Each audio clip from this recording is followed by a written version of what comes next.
कि सत्ता ही वो गोंद है जो आपस में चिपकाए रखती है या असल में आइडियोलॉजी भी होती है आज के दौर में जो लोगों को एक साथ एकत्रित रखती है? मनोजीत मंडल, क्विकली।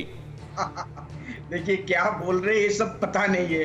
विचारधारा, आइडियोलॉजी, अरे लेफ्ट से लोग आ रहे हैं आपके पास, सांसद बन चुके हैं, नाम लिया है, आपको कुछ पता ही नहीं है बंगाल के बारे में। विचारधारा आज ये एंटी नेशनल है, कल राष्ट्रवाद होगी जब आपके पार्टी में चला गया।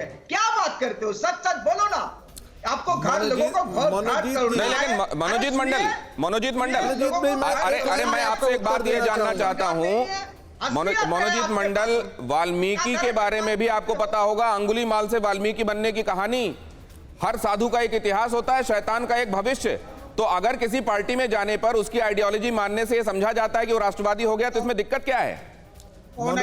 ये सब लोग शैतान थे जब टीएमसी में थे, सत्ता शैतान थे। अभी वॉशिंग मशीन है, धुला होके बिल्कुल सफेद होके निकलेंगे। मनोजीत जी, जो नदी का जो प्रभावित प्रवाह होता है उसमें जो मिलती है तो उस धारे के साथ हो जाती हैं। तो ये इस बात पर निर्भर करता है कि भारतीय जनता पार्टी का वैचारिक धार कितना मजबूत है। चलिए, वैचारिक धारा में ये जो संगम हो रहा है, बहुत अच्छा हुआ मकर संक्रांति के वक्त ये संगम की बात हो रही है, लेकिन ये संगम चुनाव के पहले ही क्यों हो रहा है? ये संगम, ये नदियां चुनाव के वक्त ही आकर क्यों मिल रही हैं? क्या ये चुनावी वैतरणी पार करना चाहती हैं? इसलिए गुरु प्रकाश, जल्दी से। जी देखिए, ऐसा है कि बहुत अच्छी बात आपने उठाई आइडियोलॉजी की। ये विचार शून्य लोग जो टीएमसी के हैं उनको समझ में नहीं आएगा।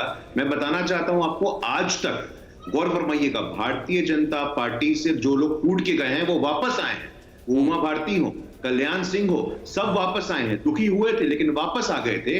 इसीलिए विचार शून्य बात लोगों से विचार की अपेक्षा करना ही गलत है। चलिए, लेकिन ये कांग्रेस में विचारधारा नहीं है और इसीलिए बिखरती गई सत्ता के जाने के साथ। सुमन रॉय चौधरी, के लालच में आते हैं, जाते हैं।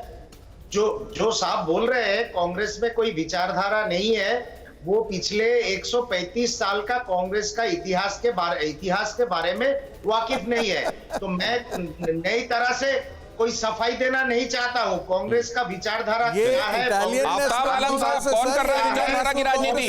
धर्मनिरपेक्षता क्या है कांग्रेस का? ये वो भारतीय राष्ट्रीय कांग्रेस नहीं है। ठीक है, आफ्ताब साहब से जवाब ले लें सर, टाइम नहीं बचा है। आफ्ताब साहब,